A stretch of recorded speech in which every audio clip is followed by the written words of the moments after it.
welcome Palm Springs. Welcome. What a fantastic weekend it was. It was a beautiful one. A little warm. So gorgeous. And a little windy, but it was okay. Yes, as you can see, our pool's getting cleaned now. Hopefully, let's keep that wind at bay. I think all pools are a disaster this week, right? And you're still celebrating your birthday. I am. I turned 63 years old. I went to a PSR for the first time, and I also had an opportunity to enjoy the Palm Springs Pride Volunteer Party. We'll be talking about fantastic. that. And you went to some more things? We attended one of the first nights of fantastic new play, Mid-Century Moderns, at the Desert Rose Playhouse. Read a good review on that. Yeah, really great. And I have an interview with the director and the lead star. Good. And then it was It's Preservation Month here in Palm Springs, and so we attended the Preservation Matters Symposium. And that's a free event. All the community can go to that. It's a free event that's put on by the Palm Springs Historical Site Preservation Board. Terrific thing to get involved with. Really great. And then we went on an incredible home tour we'll talk about. Then we skirted up to the high desert to play some artist miniature golf at Mojaveland and celebrate their first anniversary. This is wacky and so creative. We've got some video footage. If we can fit it in, we'll show that to you. I went online to see what you were at. Oh my gosh. Very interesting. Very really artist-oriented. Cool. Really cool. And we also had a fantastic lunch at Kitchen in the Desert up in 29 Palms, which is a very great place to kind of hang out outdoors. So the weekend was spread out over 2 days. This weekend was Preservation Matters, which was held at the Palm Springs Convention Center. And it's really like, you learn so much about how important preservation is in Palm Springs regarding buildings, residences, because this is a mid-century modern community. And there are many people in the city that truly care about that. And a lot of them are going to do presentations at this event, right? Yeah, well, it already happened, but it already happened, exactly. The event, it had like small presentations that went on and talked about the importance of a tiki, little tiki places in Palm Springs, the architecture of tiki, the Town and Country Center, what's happening with that as it's evolving and becoming brought back to life, and it will be a main sort of shopping hub kind of thing. That is located over on the north side of town. Many people don't really know about downtown, but you don't really see it. You have to kind of go down a little walkway to find it. But it's going to be quite the beauty when it comes back. And there are some beautiful structures that just need a facelift and all of that. And then there was a presentation of the architecture of the kids from St. Teresa's School. We always love that. Those are always terrific. Really great. They build these architectural, they choose an architect, their parents kind of help along, but it's sponsored by PSModcom, and we went to see the event when it opened at St. Teresa's, but they had them on display for everybody to see. That was great. And you went to one of the home tours. I went to a fantastic home tour, a home I've always wanted to visit. It's the former home of Dr. Franz Alexander, and it was the architect was Walter S. White, and it's up in Little Tuscany, basically set right against the mountains, but it's beautifully designed for an indoor-outdoor kind of feel. And it's funny when you're inside; it almost feels like Northern California with redwood tongue and groove, but there are steel beams. Walter White also. It was kind of a collaboration with Albert Frey, who designed the staircase, which opens up just a grand space, and the windows look out over a beautiful circular pool. And this is one of the beauties of going to this event, this Preservation Matters event, is that you also get to hear all these speakers, but then you also get to go tour some of the various unique homes here in the area. So Conrad, how did you spend your birthday weekend? I think you were kind of out enjoying some nice cocktails. I was. I had an opportunity, actually. This is a place that you have been to, many of our viewers have probably been to, called PSR, right? It's in Boucher, right? Great spot. And I've heard about it many times, haven't had a chance. My husband said, here's a surprise, let's go. We actually went on an evening where there is not a show where they have the TV dinners and that whole experience. We went to the cocktail hour part of it, which I had no idea that's what they're doing. Airplane food. It was really interesting. It's great. The interior of the place is just gorgeous, and there was a singer by the name of Gina Nordrika who did some singing while we were out there having our good time. Oh, there was a performer. Okay. And what I really enjoyed about it is that the aisles in this airplane are very wide, so everybody was up and dancing in the aisles. First class, baby. Of course, it was quite the experience. If you get a chance, It's really a good place if you want to, if you're going to go to the Desert Rose Theater, which is almost next door. Yes. If you want to go here first for a cocktail in the airplane, it's a great idea. And if you just want to bring your friends from out of town to see something different, PS Air, I highly recommend. So Claudia, we go from me hanging out in Palm Springs to you going over to 29 Palms to enjoy Mojaveland. Tell us about that. Okay, Mojaveland. We had a destination because Mojaveland is something you've got to experience. Unique. It's up in 29 Palms, so it's quite a drive up, but I always love that drive. Yeah, it is pretty. The great expanse of the high desert. It's an artist-designed miniature golf course, plus other art installations. And may I just put that in quotes? Because it's a very unique experience. It really is. And what was funny, let me backtrack a little. Prior to going over to Mojaveland, we were 5 minutes away at Kitchen in the Desert, which is an amazing indoor, outdoor, kind of new American fare, little Caribbean That's always a good vibe stop. to it. Yeah. Great DJ. And we ran into friends who were with other friends. So we enlisted them. They were so curious because they're in the art world. So we all got together and went over to Mojaveland and played this miniature golf. And it's a really unique space because the idea behind it is that I think her name is Anne Strumper. Anna Stump. Anna Stump. Anna Stump is fantastic. She has brought in, or she's asked various artists from the desert to come and put together pieces of art they've exhibits. all designed their right? different holes, and Linda Keeler, hole number 2, is plastic fantastic, and I loved that, and that was really fun. But some of these are tricky. I mean, there's a par on each one, and Alan, he was on Dino Island, and he 3 under par. Oh, amazing. Wow. What? I don't think anybody's done that yet. So we all remember Pride Month. Let's go back to November, was Pride Month, and for the first time since the pandemic, there was the big parade, and you volunteered for a lot of events that went on.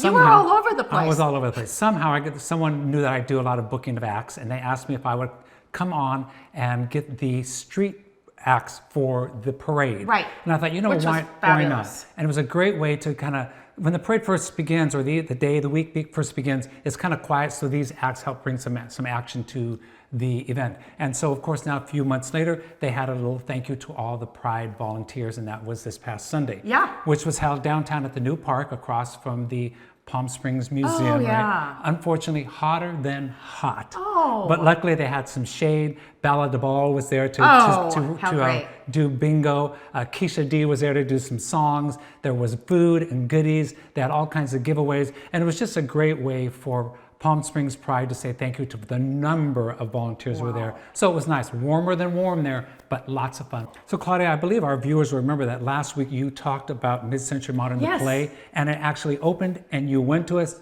Fill us in. Yeah, well, it's a play not to be missed, and it has ties to Palm Springs, set in 1966, and it's kind of about a sort of frumpy Wisconsin widow that goes through this transformation as she decides she's getting out of town and taking a road trip, and breaks down in Palm Springs. And it's so creatively done by writer-director Mark Christopher, who we had a chance to interview with Christine Tringali Nunes, who is one of the, who is really the star of the whole thing. She is the star. She is the widow. And artistic director Robbie Wayne is also in the play.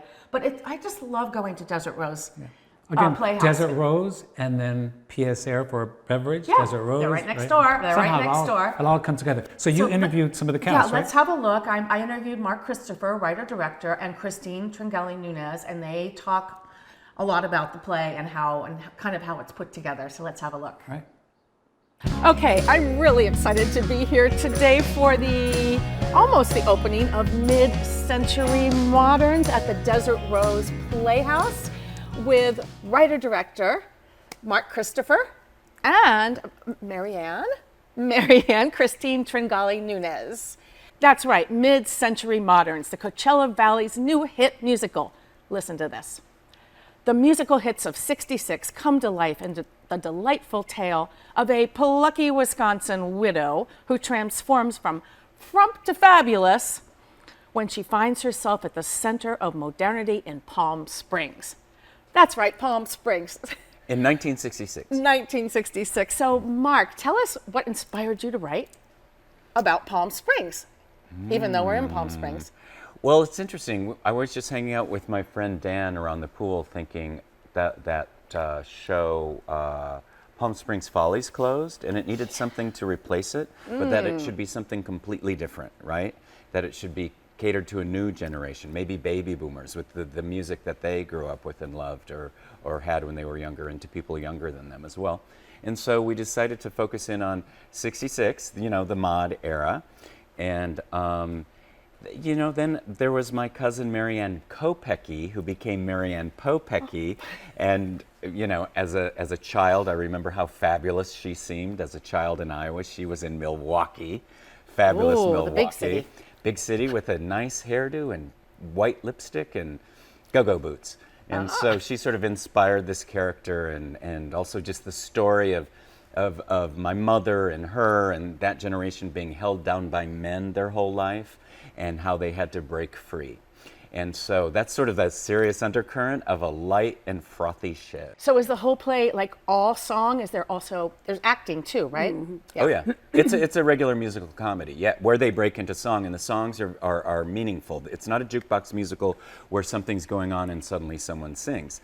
The song comes out of the Part of the character's scene. wants and Oh, needs. that's great. Yeah, so That's the great. songs move the story forward.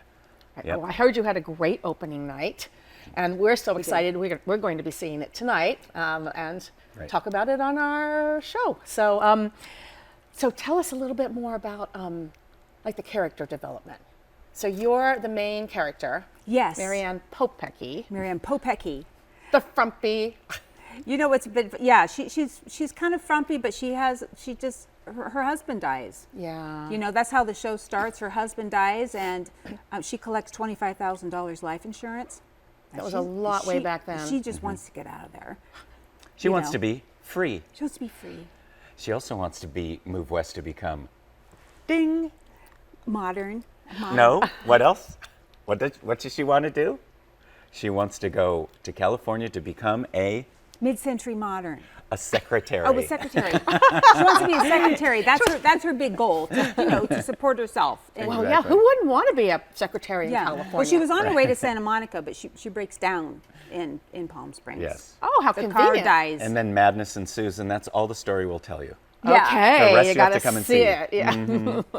Lots of song and dance, not just mods, but hippies, all kinds of things. Oh yeah. So it's Like a blend the of world's I mean, first of hippie. because everything No, it's was very- kind of Oh yeah. There's It's- sex, drugs, and rock and roll. really. There is, it is true. Most of the sex is in Oklahoma on the way to California, however. There's lots of fun. It's a musical that knows it's a musical. It makes fun of itself a lot. And these guys do a great job with their breaking the fourth wall. Oh, that's so great. It's lots So, of fun. so there are only 6 actors, but there are 12 roles. There are, wait, let me do so it's 4, 8, so it's 10 roles. 10. Okay. 10 roles, yep, because she's in every scene as herself. She couldn't be someone else. No. Right? And then Robbie, who is the Artistic director, right? Yeah, director Robbie Wayne. of DRP here, who has welcomed us and done such a fabulous job. He and Matt McLean with welcoming us here for the world premiere. He plays her final love interest named Wow, Brewster. she moved through some. Well, she was held back for a long time. She gets around. Marianne gets around, but she ain't no hoe. She's tart, but not. She's a little tart, but not a tart. She's a little tart, but not a little tart. Well, I have to say, every play that I've seen at DRP, Desert Rose Playhouse, has been phenomenal. And I'm usually falling out of my chair laughing. And I saw you last in Christmas with the Crawfords. That was fantastic. So fun. She was a boy. And what I years love old. about this theater, aside from it's an LGBTQ theater, is how open and how intimate it is. Like you've got a small area, but you can sit on sofas. The bar's right there. Yeah. The stage is small but looks big. There's something about Yeah. the way it's set up. Yeah, Matt's done an amazing job in transforming this place. It was a nightclub, and it was really like, this is the perfect place to stage this show. Don't you think, Christine? Yes, In all it's of Palm Springs? wonderful. It's Yeah, yeah. wonderful. Now you're planning on doing, let's see, how many shows? 16 total? 15 performances? Correct, yeah. Yeah, does that mean it may continue on Hopefully. since it's being We extremely sure hope well so. received? Yes, we hope. I mean, it would be nice to have a permanent home here in Palm Springs because it is the kind of show that, you know, both locals and tourists, I think, would love to come to. They relate to it. It's yeah, just exactly. what it's Yeah. all about here. Yep. Yeah. It's not a show about Palm Springs, but it's a show that's in love with Palm That's Springs. what I was reading, Yeah. And so many people will relate with it because, you know, people come to the desert and suddenly they bloom. They're like, I don't know why I moved to Palm Springs, but now I know why And I they moved to Palm reinvent Springs. themselves. And they reinvent Right. themselves. So it's just, you know, people will relate, especially the ladies. Get your tickets at desertroseplayhouse.org. The play runs through May 8th or beyond. So great. Thank you, Thank you. Mark. Thank you very Thank much. you, Christine. And everybody come see Mid-Century Moderns. Thank you. So of course, Claudia, that looks like a terrific play. I wish I could be in town to see that one. Oh, and you know what the best part is? Because this is 1966, and it's filled with music of the era. You know, Tom Jones, Petula Clark, Leslie Gore, and the songs move the story along. So you just kind of want to be I was keep tapping my moving feet along, and moving yeah. along. It was really terrific. It's running through May 8th. So get over to the Desert Rose Playhouse. Get your tickets for Mid-Century Modern. Sounds like a blast. And I'd love to go there, but I'm going to be on vacation starting next week. Oh, yeah. And I'll be gone until July. How is that for a vacation? So May to I will June, be June to- back. Wait. It's going to be a long one. We're going to have a good time. Whoa. Yes, Boy, yes. you're a lucky one. But just because I'm gone doesn't mean that you are not going to be in town, folks, our viewers, because we want to make sure you come to see the finale season of Martinis and Moxie, the Dinah Shore Chevy Show, where we will be featuring The Dream Dreamboats. So we talk about rock and roll, talk about 60s, 50s, 60s rock and roll. dancing music, right? Oh my gosh, they are so fantastic. And as you, most of you may know, they play every modernism. That's right. They play at camp, they play at private parties. They've now moved from the high desert. They've now moved from Canada to the high desert. Exactly. So they're playing a lot of local venues. And we just feel so fortunate to have them hit our stage as our headliner. And we're very lucky because right now they are on tour up in Canada. Yeah. And they actually get back the day before the 18th. So we're very glad to have them with us. It's going to be a terrific show. May 18th. Come and enjoy. And Dino and Dinah will still be there for you right in the main lobby, martini bar, piano, singing. Silent auction, the vintage car. Yeah, actually, pose with that vintage Chevy. That's right. So we'll have all the same cocktail party, but you know, lots going on, and then we go in to see the Dreamboats performance. It's going to be a blast. Have a look at our commercial.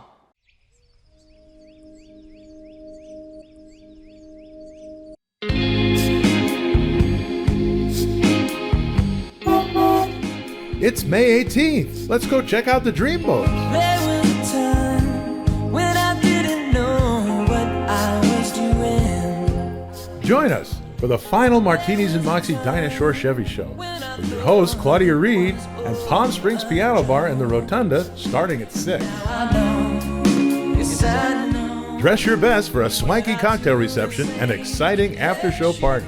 And this is your last chance to bid on a private tour of the Dinah Shore Palm Springs estate with the Trio Experience. So jump in your car and head on down to the Palm Springs Cultural Center to see the Dreamboats hitting the stage at 7:15. Be there or be square. I take you by the hand and I say without a legend that I